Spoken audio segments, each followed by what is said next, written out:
Here we go, the 7.6 natural logs, the last section. Why do we have natural logs? We have a function that looks like this, e raised to the x. Now, e is a number just like how pi is a number. It's an irrational number, meaning that it goes on forever and never repeats. This e has an inverse of a natural log. So log base e, like so, remember e is a number, it goes on forever, is the same thing as this natural log. So whenever there's a ln, that's the natural log, and it always has a base e. Just like how if I were to write log of x equals y, if there's no number here, my base is 10, and the natural log, my base is always e. Now, if I were to graph these, so this would be my function of e. So again, the exponential base goes up here. And you can tell that these are the inverses because of the fact that they reflect over the x, y. So inverses always reflect over the x, y. This is the graph of the natural log. Now, all the properties that still apply to log functions are the same type of properties that apply to natural log functions. So if I want to write this as a single log, it's the same properties that we've already had. If there's multiplication on the outside, we can have that as an exponent on the inside. If we have subtraction, that would be a division. So I write natural log only once. I see subtraction, write my division bar. On top would be 15 squared over 75. So you'll always want to simplify that. So if I do 15 squared divided by 75, I would get 3. Now, because of this natural log has a base of e, it's not going to simplify to be any nicer than that. So for the second one, for b, here I have multiplication, so that would become an exponent. When I'm adding, that would be multiplying. So this would be 7 times 5 squared. 7 times 5 squared would be 175. So natural log of 175. Here, I put parentheses. Here I didn't. It doesn't matter. Try to do C and D by yourself. For C, notice how I made this division because of subtraction. The 3 comes to the x. You have to be careful with this too. It goes to this whole parentheses. So this becomes x cubed. And when I do my power to a power, I multiply. So this would be like the first. So this becomes 2 squared, which is 4, x squared. I can simplify these x's. If I simplify the x's, this 4 still stays on bottom. X cubed over x squared would just give me x. Try to do d by yourself. Multiply on the outside becomes your exponent. Typically, you don't write your number on the end. You should write it in the front. So it looks like that. Now you can use the inverse relationship between these two to actually solve equations. So when I'm looking at my solution, just like how we solved before, we're taking the base. My base here is e. So if I have a logarithm base of e, to solve this, to get rid of this log, I'm going to do an exponential base e. So this stays as is. So whatever I do to one side, I have to do to the other. These two cancel each other out. My exponential base with my log base cancel. So now I have x minus 3 squared is equal to e to the 4th. So what I'm going to do is take the square root right here. This is where you have to be careful. I'm not going to actually get my final answer, but this will become x minus 3. Remember, when you have the square root, there's actually 2 different numbers that could work here because this could be a positive or negative and still get this answer out.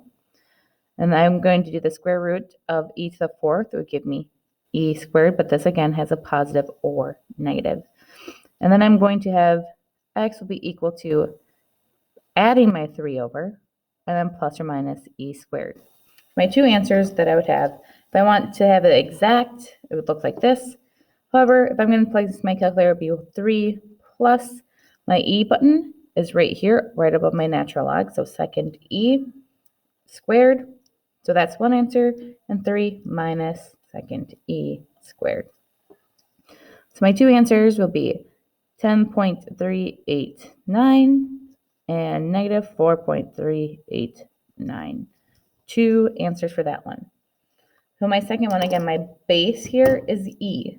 So in order to get rid of a log base e, you have to do your exponential. So e raised to the both sides. These 2 will cancel.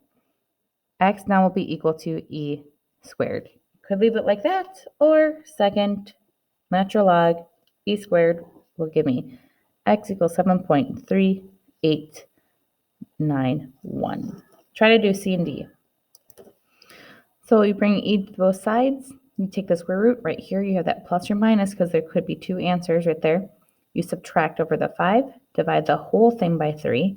I personally, when I plug this into my calculator, I do that first and then divide by 3. So one answer would be x is equal to 0.7964.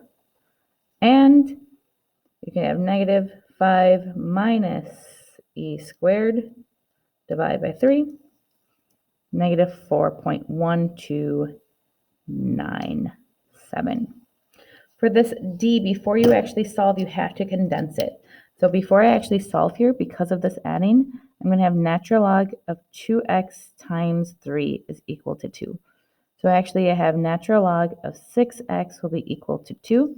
So again, if I want to get rid of that natural log, e raised to this side, e raised to this side, leaving with just 6x equals e squared, and then divide by 6.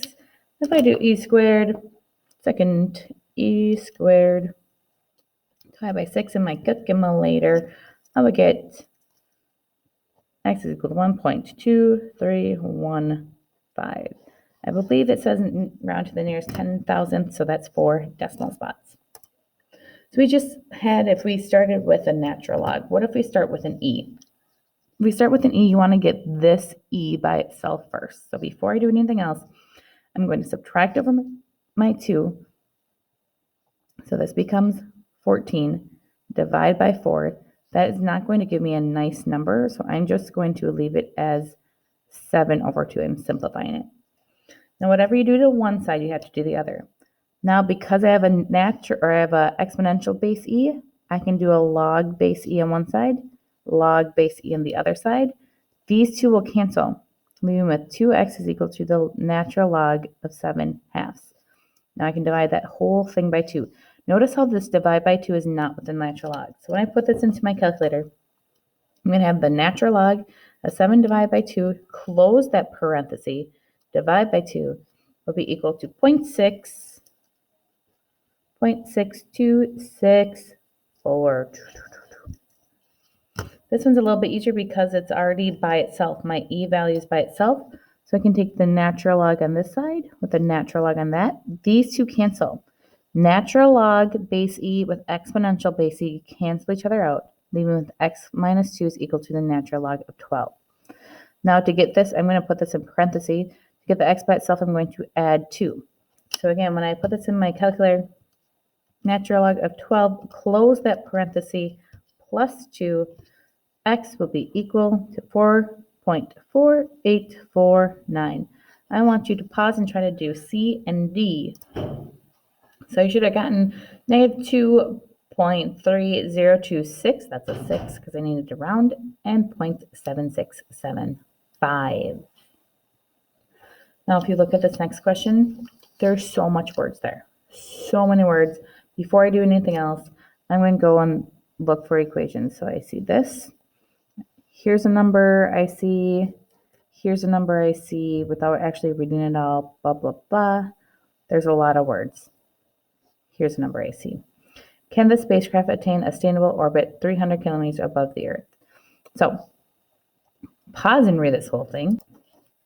So while reading this, I underline a couple things so I know what stuff stand for. So this equation is important.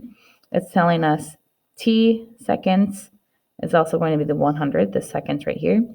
R is the mass without fuel. It's telling us right here that the mass is 25. C right here is the exhaust, and it told us the exhaust is given in the picture. Saying, can the spacecraft attain a sustainable orbit 300 kilometers above the Earth? So if I want to plug everything in, it would look like this. V is equal to, this is given in the equation. My T is 100. 2.8 is that's my C value. Again, that's the value of the velocity. It told us it's going to be the exhaust. And 25 is how much R is, the mass ratio. So I'm going to plug that in my calculator, negative point. So I plugged it in, I get this. So my question is asking 2, 8, 5. I rounded it a little bit further. The question is asking, can the spacecraft attain a sustainable orbit 300 kilometers above Earth? Well, how do I know that? This isn't any close to 300. If I look, a spacecraft can attain a sustainable orbit 300 kilometers above Earth if it reaches a velocity of 7.7. This is reaching a velocity of 8.03. So yes, in this case scenario, it will, because my velocity is higher than 7.7. So again, when you have a long paragraph, you just have to try to look for the equation, try to find out what stands for those unknown variables, and then give yourself a pat on the back because that was pretty impressive. Have a great day.